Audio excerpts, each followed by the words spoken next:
Hello students, welcome back to my channel Success with Science by वसुधा शर्मा। आज हम science की video नहीं पढ़ेंगे तो फिर क्या पढ़ेंगे? आज हम उससे भी इम्पोर्टेंट कोई और टॉपिक पढ़ेंगे, that is new education 2020 policy, जो कि आज ही रिलीज हुई है and we should all know about it. हम सबको पता होना चाहिए, ये एक बहुत बड़ा चेंज आया है और हम 10 मिनट के अंदर अंदर सारे चेंजेस के बारे में जान लेंगे। तो आइए देखें इस पॉलिसी में क्या है। सबसे बड़ी बात, इस पॉलिसी में जो मगिंग सिस्टम है उसे बदल दिया गया है। Mugging system has been changed, it has been modified to knowledge system, कि किस बच्चे के पास कितनी नॉलेज है उसके ऊपर इंपॉर्टेंस दी जाएगी। अब इसमें क्या क्या चेंजेस आए हैं? सबसे पहले इस पॉलिसी का एम है कि 2035 तक हमारी 50% जो पॉपुलेशन है बच्चों की वो हायर एजुकेशन तक पहुंच जाए। और अभी तक क्या था, सिर्फ 25% बच्चे ही हायर एजुकेशन तक पहुंच पा रहे थे। But now we are changing this policy, now 50% of the students will be able to reach researches and higher education. अब वो कैसे किया जाएगा? For this first of all, पहले की पॉलिसी में था 5 to 14 ईयर्स तक के बच्चों के लिए फ्री एजुकेशन पॉलिसी थी, लेकिन अब इसे बदल दिया गया है। Now it has come from 3 to 18 years. 3 to 18 years तक के बच्चों के लिए गवर्नमेंट ने फ्री एजुकेशन पॉलिसी निकाल ली है, इंप्लीमेंट करने के लिए बिल्कुल रेडी है। ऑलराइट, अब ओरिजिनली सिस्टम ऑफ एजुकेशन क्या था? नर्सरी टू 10th से एक जंप होती थी 10 to 10+2, उसके बाद आपके कॉलेजेस एंड ऑल दैट। अब हमारी पॉलिसी बदल गई है, इट हैज बिकम 5+3+3+4। ये 5+3+3+4 क्या एजुकेशन पॉलिसी है? लेट अस सी। सबसे पहले 0 से लेकर 3 ईयर्स तक के जितने भी बच्चे हैं उन्हें अपने माँ बाप संभालेंगे, उन्हें अपने पेरेंट्स संभालेंगे। They will bring them up just like the olden वैदिक एज, ओल्डन वैदिक इरा, जहां 0 से 3 तक बच्चे सिर्फ राइट। उसके बाद up to 5 year, the next 5 years policy यानी क्लास 2nd तक क्या होगा? टीचर्स उन्हें बेसिक लैंग्वेज सिखाएंगी। Basic literacy will start from the age of 3 years up to class 2, right. और इसमें एक चीज और है कि उन्हें अपनी रीजनल लैंग्वेज में भी पढ़ना सब अलाउड होगा up to class 2। Next change, classes 3, 4, 5 यानी सिस्टम 3। अब इसमें क्या होगा? The children will be prepared in these classes and will be taught in their regional languages, मतलब अलाउड होगा, रीजनल लैंग्वेज में भी बच्चे पढ़ सकते हैं। बेसिकली हम बच्चों को पढ़ाई के लिए तैयार करेंगे in this policy in classes 3, 4 and 5। अब एक बहुत ही बड़ा चेंज आने वाला है, that is from class 6 to 8, यानी हमने पॉलिसी कर ली 5+3। अब नेक्स्ट जो +3 है that is 6, 7th and 8th। Coding will be introduced from class 6 onwards. Coding जो कि आज की डेट में बच्चे कॉलेज में जाके जिसका नाम सुनते हैं और समझ पाते हैं कि कोडिंग कितनी इंपॉर्टेंट है, वो आज क्लास 6th का बच्चा स्टार्ट कर देगा। Isn't that tremendous change? एक बहुत बड़ा चेंज, बहुत वैल्यूबल चेंज आ गया है हमारी एजुकेशन सिस्टम में। अब हर बच्चे को कोडिंग आएगी, मैंडेटरी हो जाएगी। What will this improve? This will improve the logical thinking of the child, this will improve the brain of the child, this will help in the improvement the innovative, जो बच्चे की innovative capacity है वो बढ़ा देगी इससे, और हमारे सिस्टम ऑफ एजुकेशन को भी बहुत इंटरेस्टिंग बना देगी। तो ये बहुत बड़ा, बहुत पॉजिटिव चेंज आ गया है हमारे एजुकेशन सिस्टम में। एक और चेंज जो क्लास 6th ऑनवर्ड्स आया है वो है vocational training. Vocational training will start from class 6th onwards. हम सब ने बल्ब देखे, हम सब ने ट्यूबलाइट देखी है, बड़े होके पढ़ भी लिया उसकी क्या कंस्ट्रक्शन है, उसकी क्या वर्किंग है, लेकिन मम्मा ने कहा बेटा बल्ब फ्यूज हो गया, बदल दो। You are standing there helpless, आता ही नहीं है। ये वोकेशनल ट्रेनिंग हमें क्लास 6 से स्टार्ट कर दी जाएगी, जो हम छोटे मोटे स्क्रूज से कुछ भी टाइट करना है, कुछ लूज करना है, कुछ फिक्स करना है, we can fix that. Okay, so vocational training projects will be introduced from class 6th onwards, and you will get first hand practical knowledge.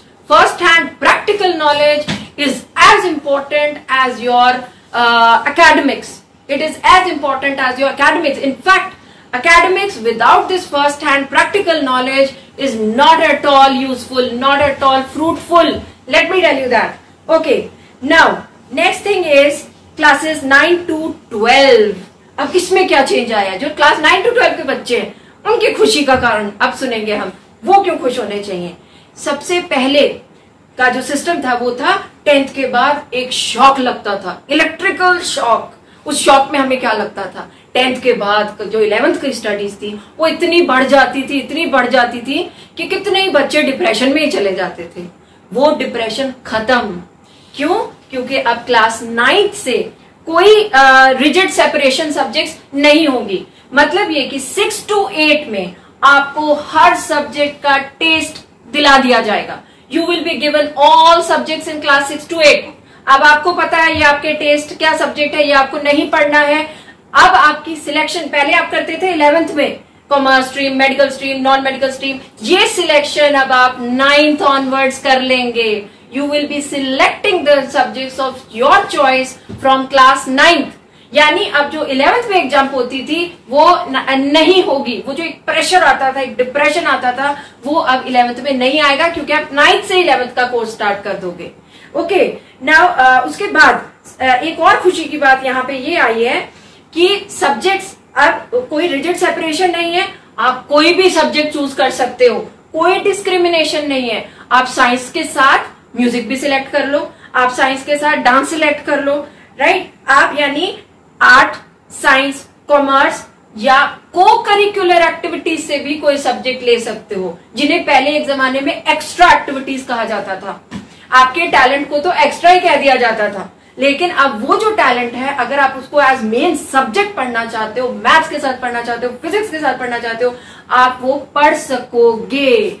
यानी your talents are unleashed now. Okay, अब एक और जो बड़ी problem थी वो था, oh my god, board pressure, board examination. आपको you got freedom from there also. ये प्रेशर कम करने के लिए अब आपका एक बार बोर्ड एग्जाम नहीं हुआ करेगा, 2 बार हुआ करेगा, जिसमें कि मगिंग बिल्कुल 0। ये बहुत बुरी न्यूज है उन बच्चों के लिए जो बेचारे सिर्फ मग करके फर्स्ट आ जाते थे। उनके लिए आई एम सो सॉरी, बहुत बुरी न्यूज है। अब ये उन बच्चों के लिए खुशखबरी है जो नॉलेज बेस्ड है, जिनको सब्जेक्ट की नॉलेज है, राइट। वो लड्डू तोते नहीं थे, but they were very very confident about the knowledge. Paper जो बेस्ड होगा वो नॉलेज बेस्ड पेपर होगा, और आपके जितने भी टेस्ट होंगे वो एप्लीकेशन बेस्ड होंगे। ओके, आपके इंटरनल एग्जामिनेशंस होंगे एप्लीकेशन बेस्ड होंगे। वहीं से हम जजमेंट ले लेंगे कि ये बच्चा कहाँ स्टैंड करता है, और एक जो सिर्फ रटने वाला बच्चा था अब वो बहुत पीछे रह जाएगा। ओके, नाउ एक और खुशखबरी, वर्चुअल लैब्स। हर स्कूल, हर इंस्टीट्यूशन केपेबल नहीं है कि हमारे बहुत एडवांस्ड लैब्स हों। इसमें क्या है, कुछ इंस्टीट्यूशंस एडवांस लैब्स बना सकते हैं।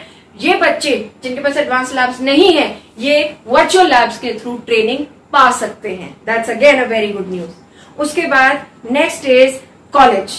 अब कॉलेज में मेन स्ट्रीम के साथ साथ आप अब एक कोई भी एक्स्ट्रा सब्जेक्ट्स भी ले सकते हो। पहले क्या था कि बच्चा है, एक इकोनॉमिकली अनस्टेबल फैमिली से जा रहा है, पहले साल पढ़ाई की, निकल गया, wasted. His education was wasted, poor child, he was into depression. पता नहीं था कहाँ जा रहा हूँ, क्या कर रहा हूँ, पूरी जिंदगी डिप्रेशन में निकल जाती थी। उन बच्चों के लिए गोल्डन चांस है।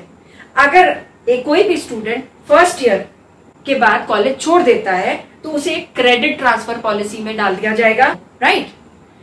Now if you leave the college in first semester you will get a credit. अगर आपके पास उतना क्रेडिट है तो विद इन सम टाइम या कुछ टाइम पीरियड के अंदर अगर आप वापस कॉलेज में एडमिशन लेना चाहते हो, आप ले सकते हो। You will not have to start from the first year, you will start from the second year. अगर आपने 2 साल पूरे कर लिए आपको डिप्लोमा मिल जाएगा। अगर आपने 3 साल पूरे कर लिए आपको डिग्री मिल गई। डिग्री मिल गई, आप जॉब कर लो। आपको जॉब नहीं करनी, आपको रिसर्च करनी है, आप 4th ईयर भी पूरा करो। And you are going to be research oriented if you are studying continuing in the 4th year. ये किस लिए? आपकी इनोवेशन बढ़ाने के लिए, कंट्री को प्रोग्रेस कराने के लिए। with this your country is going to come to the best, maybe to the top level in the whole world, क्योंकि हमारा कंट्री भरा पड़ा है ब्रेन के साथ, टैलेंट के साथ. ओके, नाउ हायर एजुकेशन में एमफिल रिमूव कर दी गई है. अब पहले क्या था कि हमारी बहुत सारी हायर एजुकेशन में बहुत सारी रेगुलेटरी बॉडीज थी, जैसे यूजीसी, एआईसीटी, एनसीटी. अब इन सबको हमने कोशिश की है कि एक बॉडी के अंदर ले आया जाए, जैसे HTCI, राइट. अब हायर एजुकेशन में भी आप सब्जेक्ट मिक्स करके पढ़ सकते हो. आज के बाद हायर 2021 से आप हायर एजुकेशन में सब्जेक्ट मिक्स करके पढ़ सकते हो, combination of your choice. Okay, now internal assessment will be very very important. आज तक जिसे कोई इंपॉर्टेंस नहीं दी गई थी, सिर्फ बोर्ड एग्जाम का pressure pressure pressure. Board exam, oh god, March आ गया, बोर्ड एग्जाम आ गया. अब वो प्रेशर कम हो गया, इंटरनल एग्जाम्स को बराबर इंपॉर्टेंस दी गई है, नॉलेज बेस्ड क्वेश्चंस को, वोकेशनल पेपर्स को इंपॉर्टेंस दी गई है, राइट. उसके बाद जो नेशनल रिसर्च ऑर्गेनाइजेशन है उसने फंडिंग की है. Funding has been done for bringing out the talent and the innovation of the children. Okay, एक और बहुत बड़ी प्रॉब्लम हमारे स्टूडेंट्स के साथ आ रही थी, वो थी प्राइवेट कॉलेज की भारी भरकम फीस, जिसके नीचे पेरेंट्स के साथ साथ बच्चे भी दब जाते थे. अब उस भारी भरकम फीस को गवर्नमेंट ने हटा दिया है. The private colleges fees has been copped up by has been taken care by the government कि अब वो कॉलेजेस वो हैवी फीस आपको नहीं लगा पाएंगे. मींस उस बोझ के नीचे अब हमारे बच्चे नहीं दबेंगे पेरेंट्स के साथ साथ. क्या होगा कि फीस रेगुलेट हो गई. दूसरा, जो कोचिंग इंस्टीट्यूशंस हैं वो अब आपसे डायरेक्ट कैश पेमेंट नहीं ले पाएंगे, ऑनलाइन पेमेंट्स होंगी, जो कि ऑलरेडी बहुत सारे कॉलेजेस में स्टार्टेड है. ऑनलाइन पेमेंट मींस उनको टैक्स देना पड़ेगा और उनकी जो फीस स्ट्रक्चर था वो कर्टेल हो गया, वो उसके ऊपर एक अंकुश लग गया, राइट. इस सबसे क्या होगा, 2035 तक हमारी 50% of the population of the children are going to go for higher education, which is going to be a great news for the country. अब अकेले गवर्नमेंट कॉलेजेस के साथ तो कंट्री सारा आगे नहीं निकल पाएगा ना, प्राइवेट कॉलेजेस को तो साथ लेके ही चलना पड़ेगा. उसको भी गवर्नमेंट ने कर्टेल करने के लिए पूरे स्टेप्स ले लिए हैं. एक और गुड न्यूज है कि 9th to 12th में अब सिर्फ सब्जेक्टिव क्वेश्चंस नहीं आएंगे, सब्जेक्टिव एंड ऑब्जेक्टिव टाइप दोनों का पेपर बनेगा. ऑलराइट, हायर एजुकेशन वाले बच्चों के लिए एक और गुड न्यूज है कि जो बच्चे रीजनल लैंग्वेजेस में कंफर्टेबल थे, उसकी वजह से हायर एजुकेशन नहीं ले पा रहे थे, रीजनल लैंग्वेज की content will be provided to the students of higher education.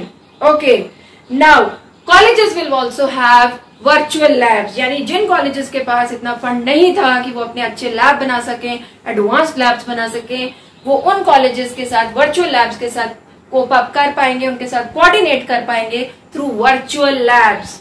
Okay, internship will be implemented very strictly. Mugging is ruled out now and liberty will be given to the students to bring out their talents, to unleash their talents, to bring out their innovations and take our country to the next high position. We are going to raise the bar of our country and we are going to come to the top with this new education policy 2020. So I hope children आपको मेरी ये video पसंद आई होगी. मैंने कोशिश की है कि इस कम समय में आपको सारे पॉइंट्स बता दूं. And don't forget to like and subscribe to my channel and give this video your valuable comments. Thank you children. Have a nice day.